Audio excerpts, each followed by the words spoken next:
अस्सलाम वालेकुम नाजरीन। इस किस्त के आगाज में वसूलियत अंदर जाकर हकीम अर्तुग को रोकने की कोशिश करता है, लेकिन बामसी उसके सामने आ जाता है। हकीम अर्तुग कहता है, मैं एक हकीम हूँ कमांडर, मुझे मेरा काम करने दो, गवर्नर की हालत खतरे में है। वसूलियत कहता है, मुझे आप सब मशकूक लगते हो, मैं आप में से किसी को भी गवर्नर को छूने नहीं दूंगा। फिर हेलेना गुस्से से बोल पड़ती है और कहती है, कमांडर वसूलियत, मैं अर्तुग साहब की वजह से जिंदा बची थी, मैं इन पर एतमाद करती हूँ, तुम अपने वसवसे अपने पास रखो। यह सुनकर वसूलियत खामोश हो जाता है। फिर हकीम अर्तुग गवर्नर का इलाज शुरू कर देता है और सबको बाहर जाने को कहता है। जावेदार कबीले में सरदार जंदार कहता है, मेरी बेटी हमें खोने से डरती है अमीर हजरत, इसलिए वो ऐसा कर रही है। सादुद्दीन कहता है, आजकल के नौजवानों के सार हवाओं में हैं, लेकिन असलहान बिल्कुल ऐसी नहीं है, क्योंकि उसकी तरबियत जंदार साहब ने की है। अब मुझे उसका दिल जीतना होगा। दूसरी तरफ चोलपन असलहान को कहती है, कौन है जो सादुद्दीन जैसे ताकतवर आदमी से शादी नहीं करना चाहेगा? ऐसा मौका जिंदगी में सिर्फ एक बार मिलता है, वो कोई आम आदमी नहीं है। असलहान कहती है, लेकिन मेरी ख्वाहिशात और एहसासात का क्या होगा? चोलपन कहती है, क्या तुम उसकी उम्र की वजह से परेशान हो?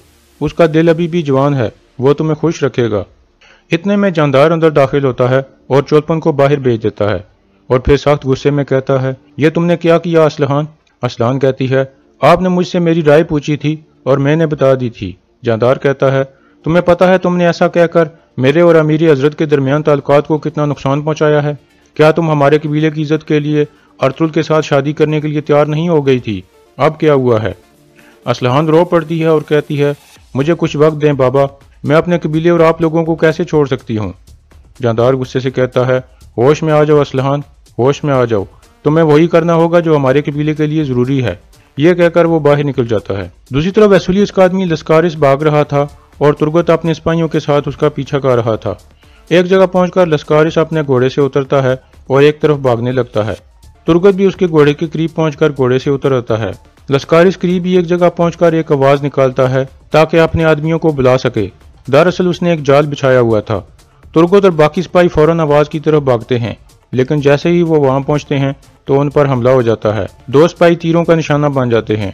फिर चारों तरफ से काफी सारे आदमी निकल आते हैं और उन पर हमला कर देते हैं। इस मौका का फायदा उठाते हुए लस्कारिस वहां से भागने में कामयाब हो जाता है।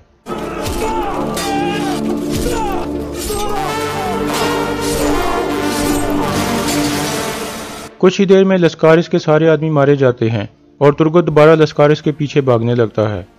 दूसरी तरफ गवर्नर का इलाज चल रहा था और बाहर सब लोग परेशानी से किसी खबर का इंतजार कर रहे थे। अंदर हकीम अर्तुग तीर निकालकर जख्म पर पट्टी बांध देता है। गवर्नर आंखें खोलता है और आहिस्ता से कहता है, मेरी बेटी को बुलाएं। हकीम बाहर जाकर हेलेना को बताता है कि आपके बाबा आपको देखना चाहते हैं। हेलेना फौरन भागकर अंदर जाती है। बाहर अर्तुल पूछता है, गवर्नर की क्या सूरत हाल है अर्तुग भाई? हकीम कहता है, हम उन्हें खो रहे हैं जनाब। अंदर गवर्नर हेलेना को कहता है, बिजांतीन के शहंशाह की तरफ एक खत लिखो और उन्हें इस वाक़े से आगाह करो। उनको काय कबीले की बेगुनाही का लाजमी पता चलना चाहिए। इतने में वसूलियत और अर्तुल भी अंदर आ जाते हैं। गवर्नर अर्तुल को कहता है, मेरी बेटी आपकी अमानत है अर्तुल साहब, इसको इस फितने से बचा लो। अर्तुल कहता है, मैं अपनी इज्जत की कसम खाकर कहता हूँ कि मैं आपकी बेटी की हिफाजत करूंगा। फिर गवर्नर की रूह परवाज कर जाती है और वो फौत हो जाता है। हेलेना जोर जोर से रोने लगती है, जबकि वसूलियत अंदर से खुश हो जाता है। फिर वो अर्तुल को कहता है, तुम्हें किले से निकलने ही नहीं देना चाहिए था मुझे, मैंने गवर्नर को बताया था लेकिन इसने सुना ही नहीं। यह सुनकर हेलेना गुस्से में आ जाती है और कहती है, बहुत हो गया वसूलियत, क्या तुमने मेरे बाबा की बात नहीं सुनी? मेरे बाबा अर्तुल पर इतना एतबार करते हैं कि उन्होंने मुझे अर्तुल साहब की अमानत में दे दिया है, तुम किस चीज़ के पीछे हो? वसूलियत कहता है, मैं तुम्हारे बाबा के लिए बेटों की तरह था, क्या तुम्हें दिखाई नहीं दे रहा कि मुझे कितना दुख है? फिर वो अपने सिपाहियों को हुक्म देता है, गवर्नर की लाश को किले जाने का इंतजाम करो। यह कहकर वो बाहर निकल जाता है। फिर हलीमा हेलेना को दिलासा देती है और उसके आंसू पूंछती है।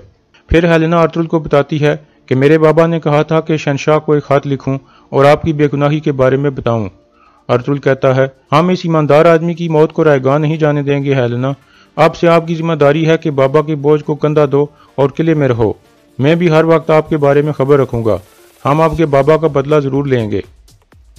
दूसरी तरफ तुर्गत के कुछ सिपाही शहीद और कुछ जख्मी हो गए थे, लेकिन लस्कारिस भागने में कामयाब हो गया था।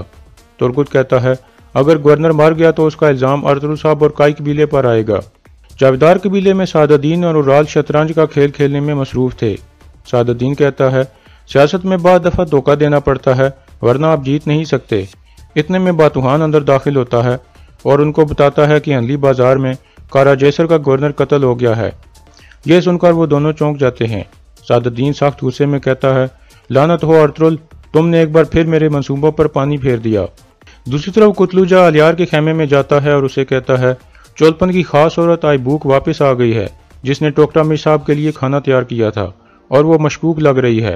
الیار کہتا ہے، اس کی ہر حرکت پر نظر رکھو اور پتہ لگاؤ کہ وہ واپس کیوں آئی ہے۔ پھر قتلوجہ باہر نکل جاتا ہے اور اسلحان اندر داخل ہوتی ہے۔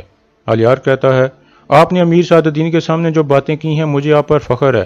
آپ نے جو بھی فیصلہ کیا میں آپ کا ساتھ دوں گا اور بابا کو آپ کی زندگی تباہ نہیں کرنے دوں گا۔ اسلحان کہتی ہے، شکریہ الیار بھائی، ابھی بازار سے ایک غیر متوقع خبر آئی ہے۔ کارا جیسر کا گورنر ارطغرل صاحب کے پاس آیا ہوا تھا لیکن وہ بازار میں قتل ہو گیا ہے۔ یہ سن کر الیار پریشان ہو جاتا ہے۔ دوسری طرف جاندار کہتا ہے، ارطغرل نے ہماری ریاست کو کتنا بڑا نقصان پہنچا دیا ہے۔ اورال کہتا ہے، اب ہم کیا کریں گے امیر حضرت؟ سعد الدین کہتا ہے، ہمیں لازمی پتہ لگانا ہوگا کہ یہ کس نے کیا ہے۔ میں بیزانتین والوں کی طرف خط بھیجوں گا اور سلطان کی طرف سے افسوس کروں گا۔ اورال پوچھتا ہے، اور ارطغرل کا کیا ہوگا؟ اتنے میں الیار اور اسلحان بھی وہاں آ جاتے ہیں۔ الیار پوچھتا ہے، کیا یہ سچ ہے بابا؟ جاندار کہتا ہے، ہاں، بدقسمتی سے یہ سچ ہے۔ ارطغرل نے ایک دفعہ پھر اس طرح کا کام کر دیا۔ الیار کہتا ہے، ارطغرل صاحب اور گورنر تو ایک دوسرے کے کافی قریب ہو رہے تھے، پھر وہ ایسا کیوں کریں گے؟ سعد الدین کہتا ہے، بعض دفعہ لالچ انسان سے اس طرح کے کام کروا دیتی ہے۔ اسلحان کہتی ہے، میں نہیں مانتی کہ ارطغرل صاحب جیسا آدمی اپنے ہی مہمان خانے میں اس طرح کا کام ہونے دے سکتا ہے۔ سعد الدین کہتا ہے، سچ یہی ہے کہ ارطغرل نے ہمیں جنگ کے دہانے پر لا دیا ہے، اب ہماری ذمہ داری ہے کہ اس خطرے کو ٹالیں۔ پھر وہ جاندار کو کہتا ہے، آپ فوراً مہمان خانے جائیں اور ویسولیس کو میری طرف سے افسوس کریں اور حاکم اعلیٰ کے طور پر ارطغرل کو کہیں کہ وہ آپ کو بتائے بغیر ایک قدم بھی نہیں اٹھا سکتا، اب سے اس کی لگامیں میں پکڑوں گا۔ دوسری طرف آئیبوک کے خیمے میں دو عورتیں بیٹھ کر رو رہی تھیں۔ اتنے میں قتلوجہ اندر داخل ہوتا ہے اور اس کو مردہ دیکھ کر چونک جاتا ہے۔ پھر وہ عورتوں کو کہتا ہے کہ الیار صاحب کی اجازت کے بغیر کوئی بھی اس کی لاش کو ہاتھ نہیں لگائے گا۔ دوسری طرف ارطغرل سخت غصے میں تھا اور حکیم ارطغرل کو کہتا ہے، ارطغرل صاحب، ہم نے یہاں کے لوگوں سے کیا وعدہ کیا تھا؟ ہم یہاں پر حکمرانی کیسے کر سکتے ہیں جب ایک آدمی باہر سے آ کر ہمارے مہمان کو قتل کر دے؟ حکیم کہتا ہے، انہوں نے جان بوجھ کر ایسا کیا ہے تاکہ آپ کی حاکمیت پر سوال اٹھایا جا سکے۔ ارطغرل غصے سے کہتا ہے، یہ تو میں بھی جانتا ہوں ارطغرل صاحب، مسئلہ یہ ہے کہ وہ کمینہ بازار میں داخل نہیں ہونا چاہیے تھا۔ اتنے میں ترگت اندر داخل ہوتا ہے اور کہتا ہے، ہم نے اس کمینے کا تعاقب کیا تھا سردار، لیکن اس نے ایک جال بچھایا ہوا تھا، ہمارے کچھ آدمی شہید ہو گئے ہیں اور اس کو ہم نہیں پکڑ سکے۔ یہ سن کر ارطغرل شدید غصے میں آ جاتا ہے اور کہتا ہے، ترگت، میں نے تمہیں اس لیے کمانڈر نہیں بنایا تھا کہ تم جال میں پھنس جاؤ اور ان کمینوں کو بھاگنے دو۔ ترگت کہتا ہے، مجھے معاف کر دیں سردار۔ ارطغرل اس کا گریبان پکڑ کر کہتا ہے، ہر جگہ دیکھو اور اس کافر کو تلاش کر کے یہاں لاؤ۔ یہ کہہ کر ارطغرل غصے سے وہاں سے چلا جاتا ہے۔ ارطغرل کے جانے کے بعد حکیم ارطغرل ترگت کو سمجھاتے ہوئے کہتا ہے، ہمارا سردار اس واقعے کی وجہ سے غصے میں ہے، ان کی باتوں کا برا مت منانا، وہ مشکل میں ہیں۔ ترگت کہتا ہے، وہ صحیح کہہ رہے ہیں ارطغرل بھائی، ہم اپنا کام کرنے میں ناکام ہو گئے ہیں، لیکن میں تب تک آرام سے نہیں بیٹھوں گا جب تک ان کمینوں کو تلاش نہ کر لوں۔ یہ کہہ کر ترگت باہر نکل جاتا ہے۔ دوسری طرف بامسی ہیلینا کے پاس پہنچتا ہے۔ ہیلینا روتے ہوئے کہتی ہے، بابا میرے ہاتھوں میں فوت ہو گئے اور میں نہیں روک سکی۔ بامسی کہتا ہے، اللہ کی یہی مرضی تھی، ایسے رونا آپ کو اچھا نہیں لگتا، آپ کو انصاف کی امید رکھنی چاہیے۔ ہیلینا کہتی ہے، اب کہیں بھی انصاف نہیں رہا بامسی، میں جانتی تھی کہ ہمارے اندر غدار موجود ہیں اور انہوں نے ہی میرے بابا کو مارا ہے، میں اس دنیا میں بالکل اکیلی ہو گئی ہوں بامسی۔ بامسی کہتا ہے، یہ سچ نہیں ہے، آپ اکیلی نہیں ہو، پہلے اللہ آپ کے ساتھ ہے، پھر ارطغرل صاحب اور پورا کائے قبیلہ آپ کے ساتھ ہے، اور پھر میں آپ کے ساتھ ہوں۔ دوسری طرف ویسولیس کہتا ہے، میں نے سوچا تھا کہ ترک اپنے الفاظ پر قائم رہتے ہیں، لیکن تم ایسے نہیں نکلے ارطغرل صاحب۔ ارطغرل کہتا ہے، یہ حملہ تمہارے اوپر نہیں بلکہ ہمارے اوپر تھا، میرے بازار میں میرے ہی مہمان پر جو تیر چلا ہے وہ میرے اوپر چلا ہے، ہم وہ تیر نکالیں گے اور اسے وہاں لے جائیں گے جہاں سے وہ آیا ہے۔ سلیمان شاہ کا بیٹا ارطغرل اپنے وعدوں پر قائم رہتا ہے۔ ویسولیس کہتا ہے، تم نے گورنر سے بھی وعدہ کیا تھا لیکن تم پورا نہیں کر سکے، اور آج ہم انہیں دفن کر رہے ہیں ارطغرل، یہ مت بھولو کہ اگر تم اس کے ذمہ دار کو تلاش نہ کر سکے تو بیزانتین کی حکومت تمہیں اور تمہارے اس مہمان خانے کو تباہ کر دے گی۔ ارطغرل غصے میں آ کر کہتا ہے، جب وقت آئے گا تو ہم ان کتوں کو پٹا ڈال دیں گے، ہم غداروں کو لٹکا دیں گے، वैसुलियस कहता है, हम देखेंगे अर्तुगरुल साहब। इतने में जानदार और उराल अंदर दाखिल होते हैं। जानदार अंदर आकर सलाम करता है। अर्तुगरुल कहता है, वालेकुम अस्सलाम। फिर जानदार वैसुलियस को कहता है, मैंने खबर सुनी है, मुझे गवर्नर साहब का अफसोस है। अमीर सादुद्दीन ने भी अफसोस का इजहार किया है।